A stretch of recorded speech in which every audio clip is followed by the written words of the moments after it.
Leo's insights are presented to challenge, inform, and encourage you in your quest to break free from school-based approaches to education. Building upon a foundation of unschooling, we sincerely hope these insights help you to consider how education can be truly unlimited. With permission and protective of privacy, I would like to share and comment on a letter received by a young family from their loving parents.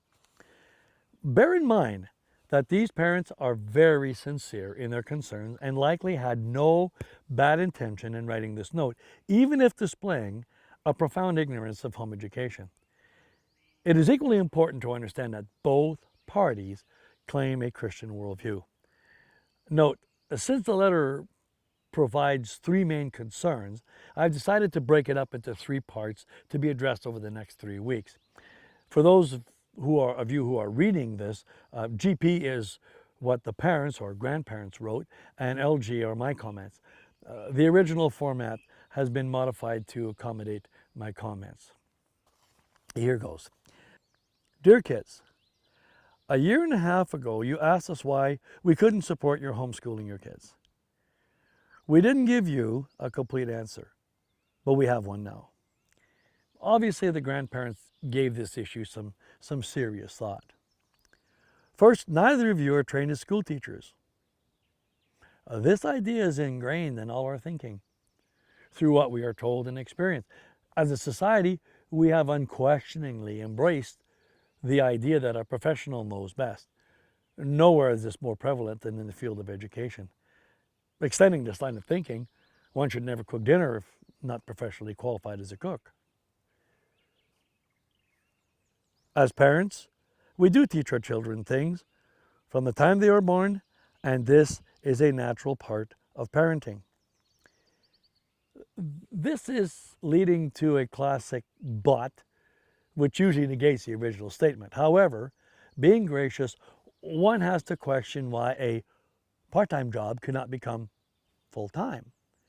Furthermore, the grandparents did not see the conflict. I would be willing to bet that these folks are big believers in natural foods and naturopathic medicines, yet believe that natural parenting should be restricted to a minimum. Teaching our children to read, write, history, math, social studies requires an education that is specific to the task. We see this education, the job that, to be done well, needs a trained teacher who spent 4 to 6 years learning how kids learn. Well, where to start with this one? Notice the normalization of subjects as if life is composed of such. Next, notice that each of these subjects requires a specialist. How many teachers have much more than a minimum of courses and experience in any one field? Furthermore, what exactly did the trained teacher learn in those 4 to 6 years? The answer is given to us by the parents. They said teachers are trained, not taught, indicating perhaps that many are nothing more than indoctrinated sounding boards for the latest fad in education or progressive social constructs. How many of these professionals can think for themselves? I can honestly say that in my experience, few could or would publicly. In other words, most found it easier to simply repeat the narrative that they had picked up in college rather than to question it. Finally, 4 to 6 years learning how children learn? Really? What is there to learn, and how can a single teacher address the specific learning processes and needs of an individual child? Only someone who lives with them can do that, namely parents. Children have a right to be educated in this country. It is the legal responsibility of the parents to make sure this happens. Children having a right to an education and parents having the responsibility to make sure that this happens is self-evident and the very reason for home education. However, this is not the purpose of this statement, but rather to set the stage for another but. Let's read on. When you homeschool your kids and you fail at it, It is of no consequence to you, but to the child, it has a devastating negative impact on them for their lifetime.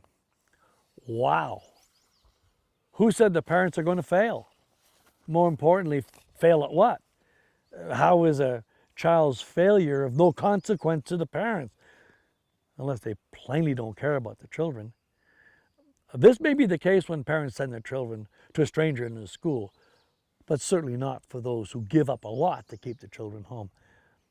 I would certainly question the use of the word devastating as too strong, perhaps even melodramatic. Finally, who said schools don't fail? We know our daughter. If you had had a desire to be a teacher, you would have gone to school to be one. You would have been able to achieve this because you are smart, simple as that. But you chose a different career path that you did well at. This statement is self-contradictory. If the daughter is smart enough to be able to teach others' children, would she not also be smart enough to teach her own children? Oh yeah, I forgot. The only way a person can become a teacher is if he or she has been through college. A question I always asked my student teachers was whether they believed they were born to be teachers or trained to be teachers. Their answer was unanimous. They were all born that way. This statement indicates a different understanding. We trust you were blessed by today's presentation. For more helpful information to guide you in your home education journey, please visit educationunlimited.ca and leogaumont.com. Be sure to like us and share us on Facebook.